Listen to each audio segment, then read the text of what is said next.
This is Out Loud and Laughing. Bye. What's up, everybody? Already laughing. And hello to our chosen familia out there. Today, we are sitting down with two men who quite literally started the year with a bang and a kiss that was seen around the world. We've slipped into their DMs and invited them to the group chat, and they're here, so we're eager to get to know them beyond the viral wave. One is a doctor of physical therapy and the founder of Fitting in Fitness, a powerhouse dedicated to reclaiming LGBTQ health. The other is a veteran of New York stage, an actor, dancer, interior designer who spent 15 years bringing his art to life. And together, they've become the internet's favorite couple for simply being themselves on national television and beyond. Ricky Locci and DJ Petrosino, welcome to the show. Thank you for having us. We're thrilled to see you on our screens after we were so surprised to see you on ours over New Year's. I'm sure it surprises both of you guys, right? Let's get right into it. Like most people start their year with a resolution, but you two started yours by making history. So to be honest, our jaws and balls dropped at the ball drop this year.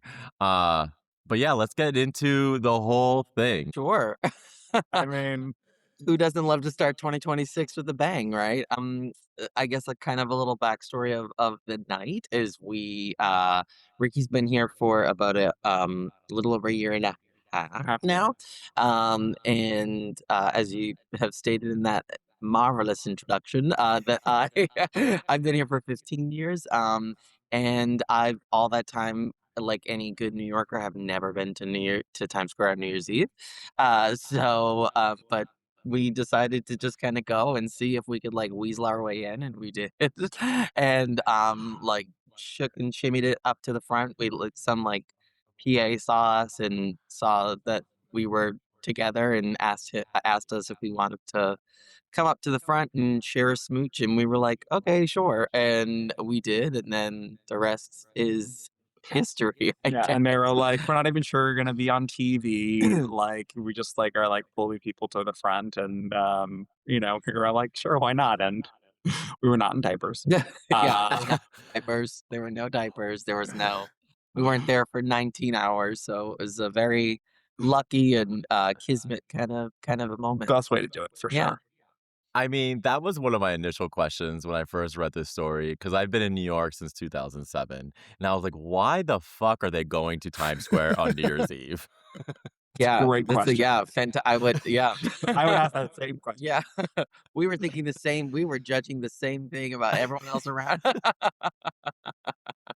Like, how But long did have you- been in here, peasants? That's so wild. I mean, because it is a big thing, right? Like getting to Times Square on New Year's. I mean, I'm just sure it's a big to-do. You guys live in the city, so what was getting there like? Yeah. Wasn't that bad? I also have an office like buying it, so we had like a place to leave our stuff, and then we also we were planning to meet a friend at a bar nearby too. So we were kind of just like checking it out and like seeing what was going on too. But really, you can take the train and get close enough to like kind of watching the outskirts, and that's kind of when we snuck in. So you get pulled aside by a PA, the ball drops, it's midnight, you kiss. You guys have no idea what's happening on the other side. Did you have any inkling at that moment that a 5-second smooch would end up on ESPN and rack up over 14 million views? Or were you guys just trying to stay warm? No. It's funny because we thought that there would be some sort of like direction after we kissed, and like because they picked a couple of couples, and we kissed, and then the confetti fell, and New York was playing, and we were like, oh, how cool, blah blah blah, and then we were just kind of like looking around, like, what do we leave now? And I was like, we should probably go because like we're in front of these like sanctions, so we should like get out of here and like beat the crowd. So like we kind of beelined out and headed to the bar, and then our phones were just like blowing up, and everyone was like, I just saw you on TV. What the hell? Oh my God, blah blah blah. And like texts and videos and this and that. And we were like, what is happening? And then it became this whole thing, and we went to a bar. We saw it on the screen at the bar, like there were Fox, or not Fox News, but news was like replaying it, and then it was like immediately after we kissed, Mondani was swearing in, and we were like, "This is appropriate, right?" So good. What Yeah. an epic 2026 beginning. It's funny that you just Freudian fox slipped because my next question was going to be to Ricky. I know you mentioned that your favorite part was the reaction from Scott Van Pelt, maybe not on Fox, but on Sports Center. Yeah. And we can't talk about gay men infiltrating the sports world without mentioning heated rivalry. Everybody picked up your story. I think there's so much similarity here. And so for the romance readers in our chosen family out there, and then also, if you've seen the show on HBO Max, basically the both of you, your kiss was basically a live action Shane Hollander and Rosenoff moment, right? So, I mean, yeah, there's so much similarity there. I love it. It's just timely. Yeah. Yeah, no, we definitely got that comparison a lot, especially with, like, the thing that went viral on was, like, ESPN. Yeah. So we definitely got, like, that comparison a lot. We got, like, interviewed by, like, Outsport, which is, like, a gay sports magazine that, like, wanted to follow up on the story too. I mean, we love Tito Rivalry. We definitely binged it for sure. Yeah. We didn't make the comparison until people started making the comparison. I mean, it was all the connections that people made. I mean, when we first saw his reaction on ESPN, we thought it was so funny. And Yeah. it's so funny how like people will make the most of it, where you have like, "God, he's disgusted. We're all disgusted." Like, he's like, "2 men kissing, da da da." And then you have people being like, "Well, I just don't need to see it and bring it in my home. Right. Da da da da." Like my kids were watching, or it's like kissing shouldn't be on Sports Center, any kissing. But of course, they made no comment on the straight couples. And then you have people that were like, "Oh, like poor guy, like he didn't know what to say. He Trying not was to get caught off canceled. guard. He Yeah. was trying not to get canceled, and like he just was like." Talking about kazoos. He like literally sat there with his arms out, like, what Yeah. next? Yeah. Saw his whole career flash before his eyes. I mean, do we think the sports world is finally ready for a real life heated rivalry? I hope so. I hope I so. I don't know. I don't know. I mean, maybe. I've actually seen there have been some clips online that, like, they've been airing, like, at games and stuff like that, and they've been airing, like, people like, 2 men kissing on these kiss cams. I'm not sure if it's, like, what the validity of these clips are on Instagram because you never know, but I've seen Yeah. them, they're trying to, like, really mainstream it, which is, I'm sure hockey viewership has seen an uptick in in statistics in the last week. Yeah, I don't know, maybe. I love it. Okay, I mean, the New Year's Eve thing is amazing. We met you this way. We're so excited. But we also wanted to kind of get more into like you two, right? Because beyond the kiss, you both have such deep roots in our community. And I think it's so important for us to spend time there, right? Ricky, you founded Fitting in Fitness. You've spoken about the systemic barriers of our community, how we face in sports and the gym. So, was there a specific moment in your own journey where you felt like you had to take back your body? Can we talk a little bit about your kind of journey? Yeah, absolutely. I, uh I gained a lot of weight in college. I was, like, played sports, but really poorly, and I never felt like I totally belonged, like, playing sports in high school. I always, like, loved my show choir and my musical theater, like, more. I never felt there. College, when I didn't have, like, the sports that I was, kinda, like, keeping healthy, I, like, gained a lot of weight, and I was also struggling with, like, coming out and, like, managing depression. So I put on about, like, 80 pounds over 4 years, I kind of, had to and then I ended up dropping out of college, because I was, really struggling with depression. Kind of a lot of my, like, young 20s, I spent a lot of time, trying to, like, take back my health, both my physical and mental health, and kind of as I was, like, working therapy and trying different medications and, improving my mental health, I also was working on my fitness, and I ended up, losing 80 pounds, and I saw how the 2, like, interplayed, and I did it, and I saw how, like, exercise and eating better, gave me more energy and made me felt more confidently, and, time I was, like, coming out, and, like, determined that, and it all was kind of one journey, and I think there's a lot of people in our community that kind of struggle with, like, body image and mental health and their queerness and how it all comes into play. And so I really wanted to create a space as I got into personal training, motivated by my own journey and the help that it helped me move forward in my life. Um, that I wanted to create a space where queer people could feel safe. I ended up going to school for physical therapy because fell in love with rehab and I fell in love with helping people move from like an injury to high end movers. Now I work as a physical therapist, working on Broadway shows. So I get to work with athletes, but in the musical theater space, which is the perfect space for me. I also kept an online business grad school that kind of took off, and I just kept nurturing. Where we are able to work with queer people, we serve everybody, but we want to save people, a safe space, so that they can have conversation about their queerness. They can have conversation about the pressures that are put on our community from a body point standpoint. They feel pressures by like the way people are promoting themselves out there, or the people that we have hold in our community that have certain aesthetics. People that understand that like you can struggle with your mental health, you can struggle with not feeling comfortable in the gym, and you can struggle with just the way that you're showing up socially, and that affects the way that you show up and are able to take care of your body.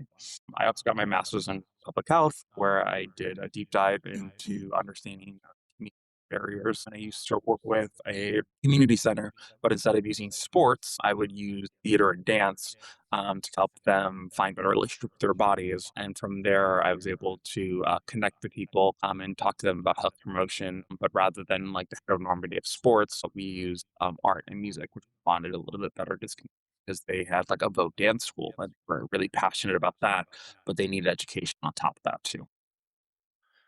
That's really incredible. Thank you for sharing that. Thank you for being vulnerable and really diving in deeply there. There's so much value I find in what a lot of that you just shared with us, particularly around the bridging of mental wellness and how it like affects our exterior worlds. For so long we hear the cliches of, you know, happiness is a choice and all of these things, but doing the work, getting to the root causes really helps us to be successful in the exterior. DJ, we're definitely going to get to you here, but Ricky, I'm really interested if I can just double click a little bit here. Something that I didn't hear you talk about is how the confidence changed the way you operators show up in the world. Like, do you want to dive into that? I've had a similar journey, and that's something that I recognize. I too lost about 120 pounds 3.5 years ago. And so it all started on the inside. And I just sort of want to hear how that was for you. Yeah, I think, I started my journey, started feeling great about, like, feeling better in my body, taking more action, and then I became obsessed. I became hyper aware of everything that I was putting in my mouth. Felt like if I skipped a day at the gym, that I was, like, gonna gain the weight back, or, like, I hated the way my body looked. I started, like, 2-a-days to the point where, like, my body was starting to hurt because I was so obsessed with obtaining these physiques, and I saw these men that we uphold in queer culture that have like six pack, celebrating them. And I was like, okay, if I get to that, like all of my problems will go away, including like the last remnants of my depression, including the fact that I didn't know what I wanted to do with my career, including like improving my love life. And then I had like a great body and I had like the leanest I've ever been. And then I looked in the mirror, I enjoyed it for like 2 days, and then I was like, great. I have nothing else. And I think that's a lot of things that people don't admit out loud. And a lot of people that, do hyper focus on their bodies. But I was like, I have a very minimal social life. I was like, I don't feel more comfortable with men. I still am struggling with that, like, what I want to do with my career. And like, that was kind of when I was like, oh, the key to confidence isn't having the perfect body. That's what I try to teach my clients. The key to confidence is having balance and enjoying like a fulfilled life and having many aspects of your life and start building those things out. And the key to confidence is actually like working really hard on something and then getting it and then learning, oh, I can do something hard and I can grow from that. And then I can do more hard things where I can like show up in the way that I want. That and carrying the less values also very helpful. That's exactly what I imagined, and thank you for expounding upon that. Uh, DJ, you've been a dancer and actor in New York City for 15 years. Give us a little bit of about your journey. We want to definitely hear about uh, what you're working on now, but also how you've gotten there. Sure, yeah. I am not a shy person. So I ever since I was a kid, I was always, entertaining and putting on a show in any aspect or any way that I could. I probably still do that way too much. We Um, know. and yeah, growing up, I was an athlete. I played baseball for years. I was in karate. I have a black belt in karate, although it's been a long time. But I grew up being very active. My sister was a dancer, so I was always around dance. And then I started dancing. Went to school for theater. I have my bachelor's degree in theater performance, and I graduated a long time ago. We won't say the year. Graduated some time ago. And let's put it this way: Facebook was only for college kids Yep, when I Oh, was we know. we know. Oh, we can relate. in Massachusetts. Literally one of the OG Facebook members, like one of the first like 100. You needed like a school ID, all the things. Anyway, but yeah, so I um, Wow. was in, was in college, got my degree, and then I performed on cruise ships for a couple of years as a dancer, and then made the big move here back in 2010. And I was on tour. I've worked regionally, and was just, pounding the pavement for years as a dancer, actor, singer, and had great success. Had made some incredible friends that are still some of my best friends to this day, which has been like such a wonderful thing in theater is that you get like kind of given friends, you know what I mean? Like when you do shows, when you do contracts, like you meet people and then you're like, oh, I actually really like you. I really vibe with you. And those people have really, helped me see different sides of myself that I never knew were there outside of theater. I thought it was just like theater or bust. But you do realize the more people you meet, the bigger your views grow. And then when COVID happened, everyone had to stop, obviously. Performances weren't happening, really nothing was happening, and, I worked for a preschool for a very long time as well, and, I ended up kind of working then on the back end of things. So I was, working, as an events coordinator. So I did that for, last couple of years, and then kind of realized I was my knees and my hamstrings were liking not dancing so much, and, you know, but I was also a little stuck creatively, just kind of more working admin than really anything after having been the complete opposite for such a long time in my life. But interior design is something that's a really passion of mine outside of theater, something that's made me like really, really, truly happy. I've like redone my apartment thousands of times Yep. and just a little. And yeah, and then I met Ricky a year and a half ago about and um he kind of really inspired me through just the way he is and just how, like, your options are not closed off and how there's really he's such a proponent of, like, making you represent or present rather, I should say, the best version of yourself, and, I just it was a nice, like, fresh set of eyes where someone was like, "Hey, you possess all these skill sets, why aren't you honing in on them?" You know, and then I did, and then I, reached out to an interior designer and she hired me. So now I work Amazing. alongside of her and we work mostly residential for people in New York and design their spaces. And so yeah, so now I work in interior design. So that's like been kind of my journey, very, very truncated in the last 15 years of my life. Yeah. But yeah, but it's great because there is still that artistic itch that I do get to scratch. Um, Granted, it's more visual now than performative, obviously, but it's still something that really brings me joy, and it's kind of like kind of a nice little ribbon on the way life has kind of played out from 2010 to now. So yeah, A good song comes on in a bar, he'll still throw down and he'll still exactly, get a Listen, exactly. we all would. We all would. Thank you for sharing. What I kind of wanted to ask too. Like you guys have said, you guys have been together for a year and a half. How did you guys meet? And I only ask because I love to hear how gay couples meet. Because my husband and I met on Grinder at 11 p.m. one night. So like, no answer is off the table here on how you guys met. That's No, how we we met. met on Grindr. We met on Grindr on Thanksgiving. On Thanksgiving. Yeah. Oh, holiday. Someone didn't have enough stuffing. Exactly. Don't think that joke wasn't made. Right.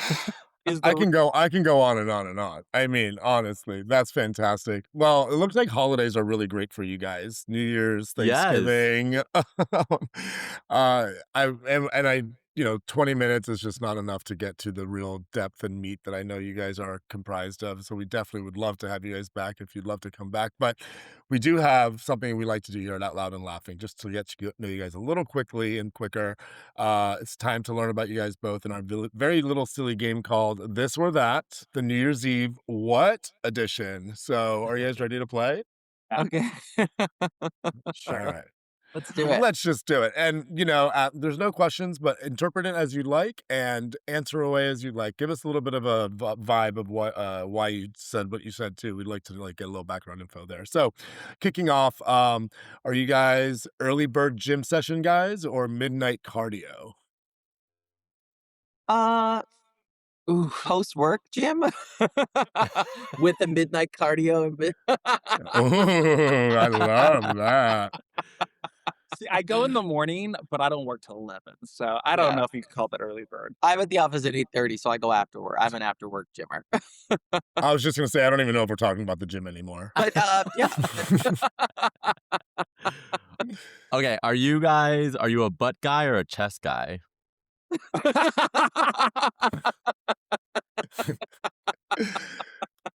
We hit a chord. Something's there. I want to double click. Let's pause there.